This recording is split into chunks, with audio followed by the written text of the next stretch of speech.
plans for police to crack down on crime are facing harsh criticism this morning amid a controversial pay freeze to the force.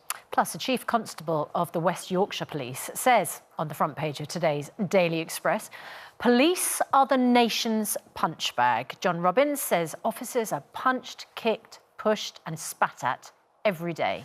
Treated appallingly in the line of duty as they watch other public servants like NHS staff given pay increases, and today they face ever-increasing workload. We're joined now by the Crime and Policing Minister Kit Malthouse. Kit Malthouse, thanks for joining us this morning. I mean, it's a sad indictment of the situation, excuse me, for our police officers. This investigation reveals 20,000 of them have been assaulted during the first lockdown and across the whole period of lockdown, and yet they're waking up to understand that they have a pay freeze. So despite all their efforts and all their hard work and the continuing abuse that they face day to day, they aren't aligned with nurses, they aren't aligned with local government workers, they aren't aligned with firemen. Is there any justification for not giving them a pay increase? Well, look, first of all, on the assaults issue, we sadly did see the growth in this appalling phenomenon of people coughing and spitting at police officers and claiming to have COVID. And a number of people have gone to prison for those assaults. But this is something that has concerned us for some time. And so, as you might know, in the bill that's going through Parliament at the moment, we are raising the minimum sentence for assaults on an emergency worker, or raising the sentence, from a year to 2 years, albeit there are obviously other offences that can be perpetrated that should be prosecuted as well. I also find these people who video an assault on a police officer and upload it for entertainment revolting. Look, on the pay, I realise it's tough and it's a very difficult decision. Treasury colleagues obviously have to balance, the welfare of the private sector, which is in difficulty, that pays for the public sector, and try and strike a good balance. There will still be pay rises for the lowest paid officers. Obviously, anybody who's not at the top of their pay scale will still get progression pay. That equates to about 2%. We did have a pay rise last year, but look, I understand it's tough.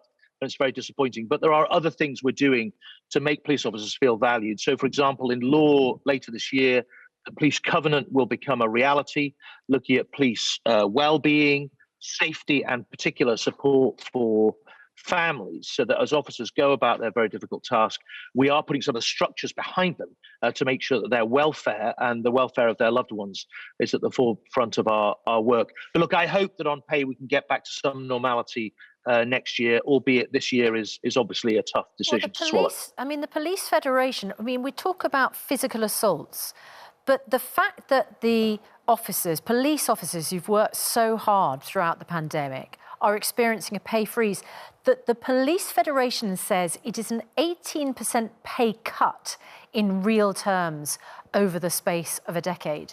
But more significantly, they have lost confidence in the Home Secretary. That is the verdict of the Federation, which represents our hard-working police officers. You are the party of law and order, and the Home Secretary, who is in charge, has no longer got the confidence of the Police Federation. That's devastating, isn't it? Well, look, I find that a very perplexing decision by the policemen to say that, not least because we have been sitting shoulder to shoulder with them and others on the National Policing Board, putting together what is a really successful and assertive mission on crime. I mean, on the day that the decision came out, I was on a tour of police forces across South Wales. And while it was raised with me a couple of times with disappointment, and I understand that, the primary thing that police wanted to communicate to me, officers of all ranks, was their commitment and dedication to the mission, and the fact that in so many areas, on burglary, on drugs, on violence, we are winning. We're pushing the tide back, and they are in the forefront of that battle, and so that's what infuses commitment. If you consider that commitment that they're making, as you say, when you're sitting next to them, this is an extraordinary step for them to have to feel like they have to take. They don't want to do it. They want to have faith in the Home Secretary. They just don't. They represent 130,000 police officers of all different standings, and they have lost faith in Priti Patel. Look, Ben, I understand the disappointment and the anger. I absolutely do. As I say, it's a tough one. But there's lots of other stuff going on in policing, which hopefully is not possibly adequate in their view, but is compensation. So, for example, we're touching 10,000 on the 20,000 extra police officers. We're almost halfway there, which is fantastic news. Not of you, young police officers out there doing that work. But what about the 18,000 support staff as well, though, Kit Malthouse? You had the 20-odd thousand that were cut already by the Tory party, and they are only trying to get back to where those figures were. But 18,000 support staff have been cut as well. There's no suggestion. And they were the support staff that would do a lot of the admin and a lot of the hard work, so the police could get on with policing. Hold on a minute. We're also seeing significant growth in staff as well, because don't forget, the very good financial settlements that policing has had the last couple of years, the best for many, many years, have allowed them to invest in some of the wider support mechanisms around police officers as well. So we're seeing a growth in those police staff numbers too, which is fantastic. Significant investment now in new technology to make police more efficient, coming up with smart solutions, for example, on offender management, like GPS tagging burglars, so that police officers can match location of offenders against location of crime and rule people in or out. All of these things, I think, are helping to boost the police mission and get on top of this crime problem. And that's what we're trying to promote today. Can I just interrupt?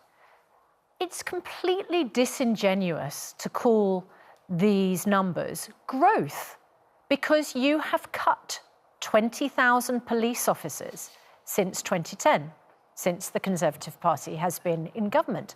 So when you say growth, we're not anywhere near replacing that number of officers. Well, it depends on the force, and a number of forces will return or indeed be above. So, for example, the Metropolitan Police has been consistently above the number of police officers that we had back in 2014 when crime hit an all-time low. And while you're right, police officer numbers did fall for a period, so did crime. But in the intervening period, obviously, crime has changed. We've had to change. We obviously don't think there are enough police officers, is why we're recruiting more and trying to get those numbers up. And don't forget the scale of what we're trying to do. Although we're going for 20,000 extra police officers, actually to backfill retirements, we've got to recruit something like 45,000.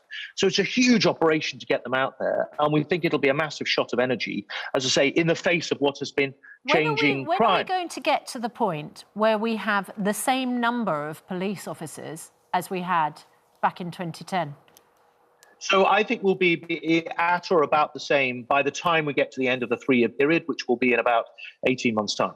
Don't you think, it's anybody who has experienced a crime over the past 3 years will have thought it doesn't help to have fewer police officers. It was a mistake, wasn't it, to cut that many police officer numbers. And as Ben has said, you also have 18,000 police staff cut. Well, I don't think it necessarily was, no. And I don't think you necessarily need... Yeah, no, because don't forget, Susanna, what the atmosphere was, right? We were coming out of the biggest economic crash the world has seen since the First World War, right? This was an enormous moment when we were effectively in big, deep financial trouble, and we had to cut our cloth accordingly. At the same time, crime was falling. And so the team that were running the government then made very difficult decisions in extremely difficult economic circumstances against a background of falling crime. Since then, over the last 3 or 4 years, we have seen a blip up in some crime types, not least because crime has changed. We've seen the growth of the county lines drug model, for example. Prime Minister very clear that he felt now was the time, given that we're in much better financial shape, and thank God we were given more latitude during the pandemic, much better financial shape to get out there and recruit more police officers. And that's exactly what we're doing. And we do that in the face of new crime challenges. And one of the things we're learning is that crime changes constantly. So for example, during the lockdown, we've seen a significant change in the pattern of crime, much more online crime. And that's asking us some big questions about our capability and capacity to deal with those issues online. And that's a modern style of policing, an online style of policing, where we need to build that capability and capacity. And that's what we're saying. That all was reflected by confidence from the police. Which they don't have. Which they don't have. Kit Malthouse, we appreciate your time this morning. Thanks very much indeed.